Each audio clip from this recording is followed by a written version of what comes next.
Hi guys, हम लोगों ने ज़ीरो से हीरो सीरीज़ में इसके पहले की वीडियो में पहले इंडिकेटर आरएसआई के बारे में चर्चा की थी। अब आज हम आरएसआई को चार्ट पर लगाकर देखेंगे और सीखेंगे कि आरएसआई को प्रैक्टिकली यूज़ कैसे करते हैं। यहाँ पे मैं पहले ही डिस्क्लेमर देना चाहता हूँ कि this is not the advanced class और session about RSI. It is just the most elementary part of it. We will just try to learn how the indicator works, what are the various parameters and salient fields of the indicator, how to plot it, and we will see the overbought and oversold zones. We will see them. So please don't understand that this is the advanced video and advanced version of the usage of RSI. वो बहुत ही basic हम लोग जो एकदम शुरुआती चीज़ें हैं वो देखेंगे। तो हम आज we will be able to understand after this class we will able to understand these 4 or 5 points. First is RSI, how to plot. Then we will go to the trading platform और उस पर हम जा कर के we will try to plot the RSI, learn the fields.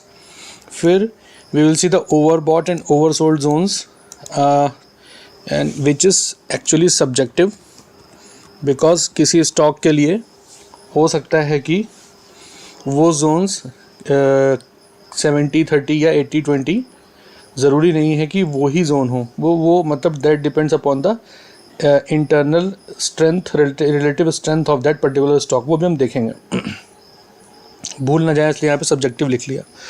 फिर overbought and oversold में जब आ जाता है स्टॉक तो there we will see one caution that ऐसा नहीं है कि once we just seeing that the stock has been under overbought condition हम उसको तुरंत सेल कर दें, या the stock is under oversold condition तो हम जाकर तुरंत बाई कर लें।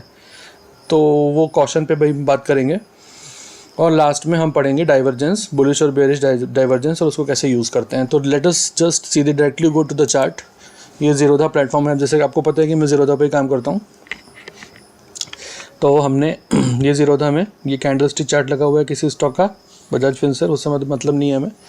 अब हम RSI को लगाते कैसे हैं, तो हम स्टडीज़ में गए, यहाँ पर जो सर्च का हमारा बॉक्स है उसमें हमने लिखा RSI, हमने RSI लगा लिया, सीधे सीधे RSI आ गया हमारा। अब हम इस पर जाकर क्लिक करते हैं तो ये हमें दिखाता है 14 पीरियड का निकाल रहा है RSI, जो कि स्टैंडर्ड है। फील्ड में क्लोज मतलब क्लोजिंग विंडो को ही हम हर कैंडल के क्लोज से हम वेटेड एवरेज निकाल रहे हैं, जो कि हम स्टैंडर्ड डेफिनेशन में करते हैं। कलर हमने कोई भी चुन लीजिए, ये चुन लिया है। इसमें 80-20 है, ठीक है। इसको चाहे तो कोई व्यक्ति चेंज भी कर सकता है, 70-30 दिखाने के लिए किया है बस। और इसको कर दिया, मान लीजिए कि ओवरबॉट है तो रेड से, ओवरसोल्ड है तो ग्रीन से, ऐसा हमने कर दिया। या और कोई कलर कर लें, थोड़ा सा ब्राइट कर लें, रेड की जगह पर ये थोड़ा सा ब्राइट कर दिया, ग्रीन की जगह पर थोड़ा सा और ब्राइट कर दिया, ठीक है, ये कर दिया। उसके बाद हमने ये सब कर दिया, पैनल हमने ऑटो कर दिया, ये करके डन कर दिया। तो देखिए नीचे हमारा जो RSI है, देखिए ये प्लॉट हुआ है, देखिए ओवरबॉट थोड़ा सा रेड 70 पे कर दिया इसको, इतने पे ओवरबॉट बताने लगा, और 30 पे ही 20 छोड़ के 30 पे ही इसको ओवरसोल्ड बताने लगा। तो इस तरीके से हम इसको प्लॉट कर लेते हैं। तो जो पहली बात थी कि हम RSI को कैसे प्लॉट कर सकते हैं, तो RSI को हम ऐसे प्लॉट करते हैं। और इसको जैसे कि डायनेमिक है, जैसे कि मैंने बोला कि आपको लगता है जैसे आपने ये उठाया और आपने देखा कि भाई अक्सर कब जाता है, कहाँ तक जाता है, ये अक्सर जाता है आपका ये स्टॉक यहाँ तक, बहुत कम जाता है इसके ऊपर। तो दिस इज़ 85, तो हम लोग को कायदे से इसको 80 पे ही ओवरबॉट करना चाहिए। वैसे ही ओवरसोल्ड कहाँ तक होता है, ये 13, 14, 17, तो यहाँ पे भी हमको 20 पे ही इसको ओवरसोल्ड करना चाहिए। तो वो 80-20 इसके लिए ठीक ठाक लग रहा है। चलिए नेक्स्ट, अब हम देखते हैं ओवरबॉट एंड ओवरसोल्ड सब्जेक्टिव होना। यस, जैसे कि कोई स्टॉक बहुत ज़्यादा नहीं गिरता है, उसका अगर बीटा कम है तो वो मोस्ट प्रोबेबिलिटी है कि वो यहाँ 60-70 से लेकर के 30 के बीच में रहेगा, जैसे कि आपको दिख भी रहा है। ये कम, हालांकि बजाज फिंसर और बजाज फाइनेंस थोड़े हाई बीटा स्टॉक्स हैं, बट बहुत सारे स्टॉक होंगे जैसे HDFC बैंक, तो आपको ये बहुत ज़्यादा 80 तो बहुत मुश्किल से क्रॉस करेगा। 77 या 80 जाएगा ही नहीं। अगर आप इसमें ओवरबॉट और ओवरसोल्ड की कंडीशन 80 पर डाल देंगे तो ये तो बहुत कम 80 जाएगा, कभी शायद ही कभी जाता हो, ये कभी नहीं जाएगा। इतनी बुरी स्थिति में है, बट इसमें भी देखिए कितना है, यहाँ पे एक बार 20 के नीचे है, और इतनी बुरी स्थिति में भी ये 20 के नीचे नहीं गया है, जबकि HDFC सब लोग देख रहे हैं कि कितनी कम इसकी स्ट्रेंथ है, लेकिन अभी भी देखिए तो ये 38 पे है। मतलब इसके लिए 20 जाना बहुत मुश्किल है as compare to Bajaj Finserv.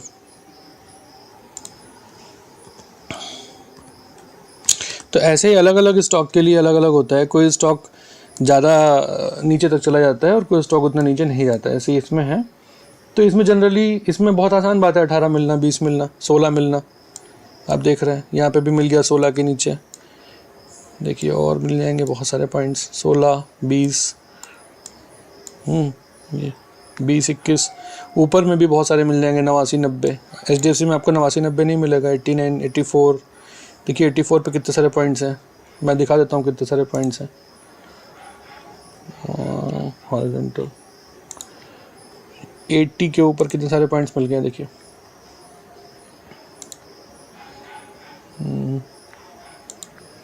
कितने सारे पॉइंट्स मिल गए, 1, 2, 3, है ना, बहुत सारे नाना प्रकार के पॉइंट्स मिल गए। तो ये सब्जेक्टिव है हर स्टॉक के लिए। ऐसा नहीं हम कह सकते हैं कि किसके लिए ओवरबॉट 80 है तो स्ट्रेट जैकेट हो गया 80 ही है, या ओवरसोल्ड हमारा 30 है, 20 तो स्ट्रेट, उस स्टॉक के पर्सपेक्टिव में हम इसको देख लेंगे। फिर caution to sell and buy, ये चीज़ हम बजाज फाइनेंस पे देख लेते हैं, जो हमने एक चार्ट निकाल के रखा है। ये चार्ट हमने निकाल के रखा है, इस पर थोड़ा सा पहले से ही प्लॉट कर लिए हैं, कुछ नहीं किया है, वो बताते हैं क्या किया है। तो उसमें एक कुछ चीज़ें बतानी है, जैसे कि यहाँ पर हाँ, ओवरबॉट और ओवरसोल्ड वाली जो बात हो रही थी, मैक्सिमम पैसा तब बनता है जब स्टॉक ओवरबॉट ऑलरेडी हो जाता है। तो ऐसा नहीं है कि आपने देख लिया ओवरबॉट हो गया तो आप उसको बेच के चल दें। तो यहाँ पर देखिए, यहाँ पे ये स्टॉक यहाँ पे ओवरबॉट हो गया था, 80 के ऊपर चला गया था यहाँ पर, लेकिन ये जितनी देर ऊपर रहा उसके बाद यहाँ से यहाँ बहुत पैसा बना। हम इसको हॉरिजॉन्टल लाइन से ऐसे देखें, अगर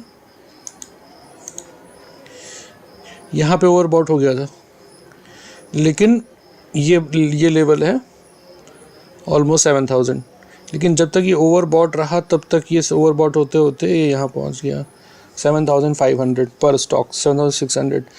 तो जब स्टॉक ओवरबॉट हो जाए तो उसको सेल नहीं कर देना है। ओवरबॉट होने का मतलब है कि अब इसको बस बाई नहीं करना है। अगर आपके पास ऑलरेडी स्टॉक है तो इस मोमेंटम को राइड करना है, और हमने राइड किया, और ये जब 20 डेज़ के मूविंग एवरेज को टच करने लगा और हमें लगा इसको तोड़ सकता है, तो हम यहाँ पे प्रॉफिट बुक कर सकते थे।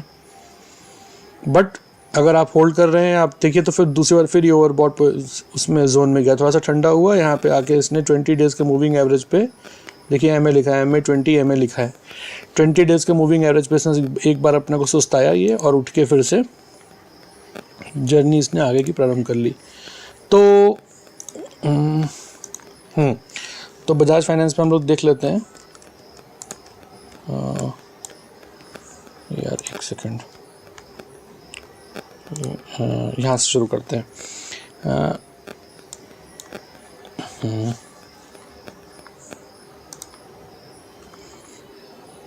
डिफ़िकल्ट हो जाता है कभी कभी।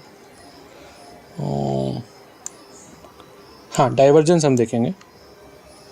देखिए, पहले डाइवर्जेंस हम यहाँ पे देखते हैं कि ये स्टॉक यहाँ से यहाँ तेज़ी में जा रहा था, लेकिन यहाँ पे इसकी रिलेटिव स्ट्रेंथ नहीं बढ़ रही थी, तो ये फ्लैट है बट भाव ऊपर जा रहे हैं। उसके बाद कभी भी क्रैश आ सकता था, जो कि यहाँ पर आया। इसी तरह यहाँ पे स्टॉक लगातार गिर रहा था, लेकिन उसकी स्ट्रेंथ होल्ड कर रही थी, थोड़ी बहुत होगी, लेकिन ये क्लियर कट डाइवर्जेंस है। ये लाइन और ये लाइन पैरेलल नहीं है, इनमें डाइवर्जेंस है। तो स्टॉक का प्राइस गिर रहा है लेकिन स्ट्रेंथ नहीं गिर रही है, स्ट्रेंथ इंटैक्ट है, इसलिए इसके बाद ये ऊपर की तरफ गया। यहाँ पर देखिए, ये स्टॉक ऊपर की तरफ जा रहा है लेकिन इसकी स्ट्रेंथ नीचे की तरफ जा रही है, ये डाइवर्जेंस से क्लियर कट। तो यहाँ से फिर आपको स्टॉक नीचे बहुत लंबा डाउन ट्रेंड दिखाई है। देखिए जब इसने यहाँ से गिरा और फिर ये गया फिर गिरा, फिर फाइनली ये बार बार सकम कर रहा है टू 20 डेज मूविंग एवरेज, और यहाँ से 20 days moving average clear cut नीचे हो गया। अब जब तक 20 डेज के मूविंग एवरेज को ये क्रॉस नहीं करता ठीक से, तब तक देखिए अगर किसी ने ऊपर शॉर्ट किया होता तो देखिए यहाँ तक की पूरी रैली उसको मिलती। मतलब यहाँ से जब ये भी क्रैश होता और यहाँ पर किसी ने यहाँ पर भी शॉर्ट किया होता है इसको 7500 पे, तो यहाँ से आपको 2000 पॉइंट्स की रैली उसका मिलती। तो एक ही डाइवर्जेंस था, एक ही डाइवर्जेंस है। स्टॉक का प्राइस बिल्कुल शार्प गिर रहा है लेकिन स्ट्रेंथ नहीं गिर रही है, इसीलिए फिर बाद में एक रैली देखिए देखने को मिल रही है। यहाँ पे स्टॉक का प्राइस गिर रहा है लेकिन यहाँ पे स्ट्रेंथ नहीं गिर रही है, एक ऊपर भी रैली आपको मिल रही है। तो हमने बहुत सारे पॉइंट्स ऐसे देखे। अब इसमें जो मैंने ये वर्टिकल डाल रखे हैं इनको देखिए कि कई बार वहाँ पर से रिवर्सल हुआ है जहाँ ये ओवरबॉट या ओवरसोल्ड हो गए हैं, या फिर 80-20 की ऊपर में 80 या नीचे की 20 की लाइन में जाके टच कर रहे हैं। जैसे इसमें यहाँ पे ऊपर जाके टच किया तो एक बड़ी रैली मिली। यहाँ पे डाइवर्जेंस तब मिल रहा है जब ये ऑलमोस्ट एकदम नीचे आके एक बार बॉटम बना ले रहा है, तब आपको डाइवर्जेंस मिला। यहाँ पे भी बॉटम टच करने के बाद आपको एक डाइवर्जेंस मिल रहा है, मतलब RSI बॉटम बना लिया। जैसे RSI ने यहाँ पे एक बार टच किया, एकदम बॉटम बनाया 20 की लाइन पे, तो आपको एक रैली मिली, क्योंकि शार्प रिजेक्शन आएगा इसका यहाँ से। तो एक रिजेक्शन आया तो आपको इसकी एक रैली मिली। यहाँ पे डाइवर्जेंस नहीं है, लेकिन जब ये ओवरसोल्ड की लाइन से टकराएगा तो एक रिजेक्शन आएगा, आपको ऊपर स्टॉक में भी एक रैली मिलेगी। जैसे ये ऊपर गया टच किया तो यहाँ से नीचे आएगा तो वापस स्टॉक प्राइस से डाउन होने के चांसेस हैं। ये लंबा यहाँ से फिर डाउन हुआ है, देखिए स्टॉक भी लंबा डाउन हुआ है। तो इस तरह से हम लोगों ने ये भी देखा कि RSI में किस तरीके से हम डाइवर्जेंस को देखते हैं। तो ये सारे पॉइंट हमने कवर कर लिए हैं। तो इस तरीके से RSI का हमने आज एक तरीके से एक इनिशियल चीज़ें हमने सारी चीज़ें कर ली। अब एक चीज़ और जो है चलने के पहले डिस्कस कर लेते हैं। सपोज़ ये आपका चार्ट है और आपको इसमें कुछ रेडीमेड काम करना है। तो देखिए आप स्टडीज़ में गए, आपने RSI डाइवर्जेंस ही सेलेक्ट कर लिया यहाँ पे, ये देखिए, तो वो डाइवर्जेंस ही बना के दे देगा आपको।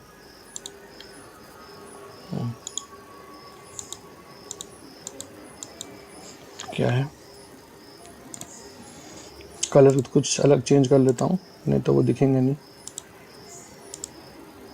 कर लिया, ठीक है। अब देखिए उसने आपको डाइवर्जेंस बना के खुद ही दे दिया। यहाँ पे डाइवर्जेंस बना के दे रहा है भाई कि स्टॉक का प्राइस ऊपर जा रहा है लेकिन यहाँ डाइवर्जेंस है, तो देखिए यहाँ पे क्रैश, यहाँ पे रेड बुलिश डाइवर्जेंस। क्यों? क्योंकि ये स्टॉक का प्राइस ऊपर जा रहा है बट ये यहाँ पे ऊपर नहीं जा रहा है, इसका मतलब स्ट्रेंथ है, तो यहाँ पे आपको ऊपर रैली मिली। तो आप सीधे सीधे स्टॉक इसमें ज़ीरोधा में डाइवर्जेंस लगा कर भी देख सकते हैं। यहाँ देखिए ये bearish divergence, bearish divergence, bearish bearish bearish, bullish bullish divergence यहाँ पे बना और यहाँ से एक लंबी तेज़ी बनी। अगर कोई यहाँ पर इसको ख़रीदता, इसी पे फोकस कर लेते हैं और इसी पे बात को ख़त्म कर देंगे, वरना वीडियो बहुत लंबा हो जाता है।